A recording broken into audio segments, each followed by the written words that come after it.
The M.A. Rooney MARF Phonics Screener has been approved by the IDOE as a Level 1 dyslexia screener. If you're using it for this purpose, you should administer it in its entirety, and you need parental approval prior to administration. Let's talk about MPS as a Level 1 screener. But before we begin, please note that the MPS is not timed. If the student goes too fast for you to take adequate notes, just ask the student to slow down. Beginning with the student summary, record any background information you have: universal screening information, possibly NWF data or oral fluency data, etc. Let's look at the alphabet and vowel consonant section of the assessment. You want to find out if the student knows the letters of the alphabet. I'm surprised at the number of upper grade students who do not. Can the student read the words vowel and consonant? How about naming the vowels? When prompted by a letter name, can the student correctly respond vowel versus consonant? Is the student whole word reading or blending sound by sound? You may not know whether the student is whole word reading yet, or you may want to reconsider your initial answer at the end of the assessment. Now, moving on to the sound check portion of the assessment, there are two ways you can administer the sound check. First, you can print off this page from the MPS and use it to administer the sound check.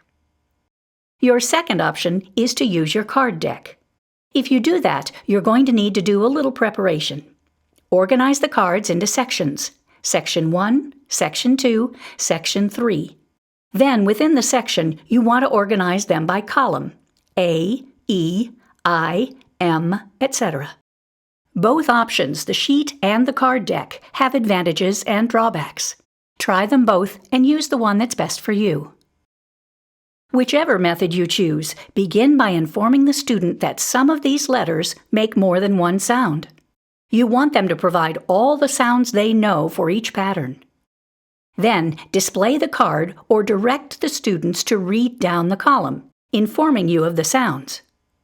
If needed during the assessment, you're certainly welcome to stop and ask them if they know any other sounds this letter makes. Let's discuss scoring for a moment. Some students worry about your pen moving. We find it best to always have it moving. We underline correct sounds, cross through incorrect sounds. Note anything that might be helpful in later instruction. For example, they said upon seeing the letter R. We counted it correct, but still need to clean it up, and we had trouble with lots of schwas. In each section, record the number of letters where the sound is correct. There is also a grand total section at the bottom that rolls all sections together.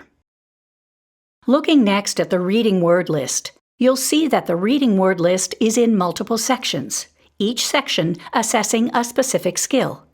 Generally, the sections have 4 rows of words, 3 rows of real words, 1 row of nonsense words. We include the row of nonsense words for some insight into the student. Are they relying on their sight word vocabulary, or can they generalize and apply these patterns? I sometimes remind students that these are nonsense words, because we do have students who respond with a real word that looks very close to the nonsense word.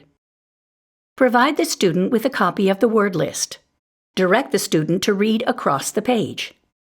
To aid in diagnosis, words within a row use a similar pattern.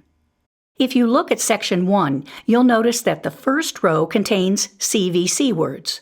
The second row adds H brothers, and the third row includes blends and short vowel pointers. There are several options for scoring. Generally, I place a check mark beside any word read correctly. I strike through errors. I can strike through the whole word or the sound that was incorrect.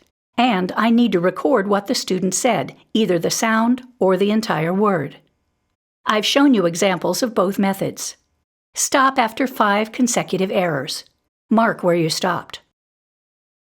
Assess the next section. These skills are not necessarily mastered in the order in which skills are presented. The student may be able to read vowel teams when they can't read R-controlled words. Discontinue assessment if the student becomes frustrated. Record the number of words read correctly in each section and overall. Note whether or not the students read the words fluently, which is assessor judgment. To us, fluently normally means instantly, without hesitation.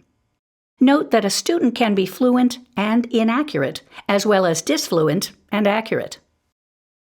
For students with low scores in Section 1 of the Sound Assessment and/or Section 1 of the Reading Word List, you may want to check for underlying phonemic awareness issues.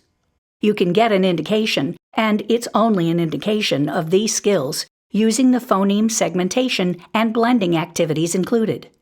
If the student struggles, consider the Reading Foundation Screener from the M.A. Rooney website or some other phonemic awareness assessment.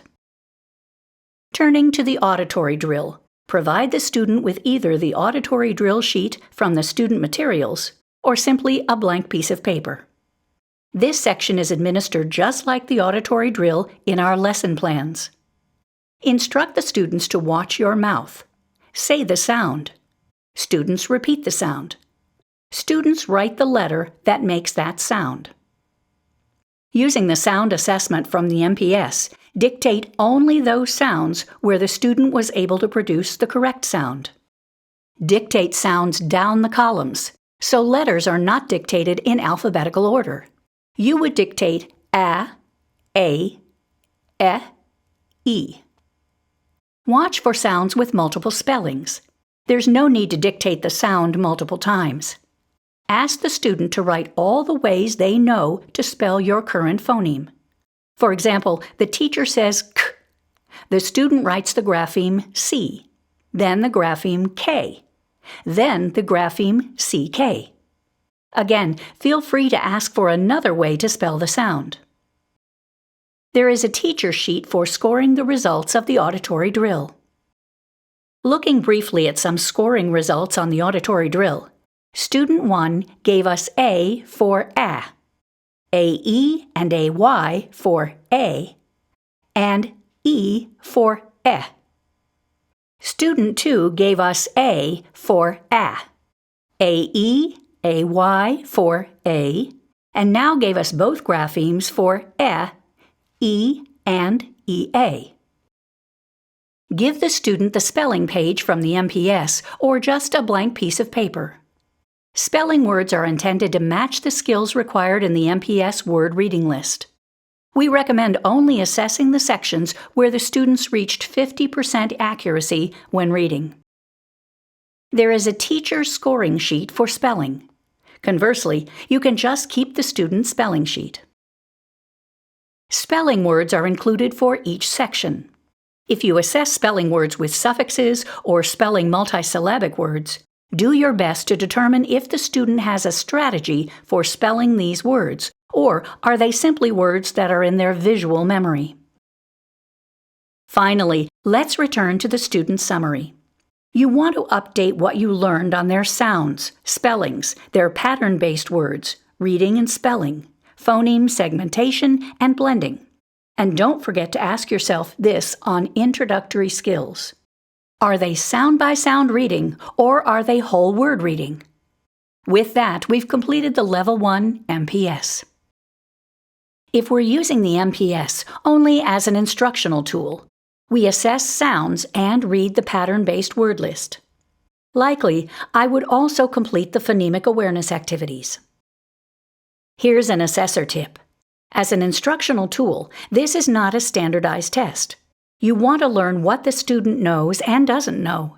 So let me share a couple of real-life experiences.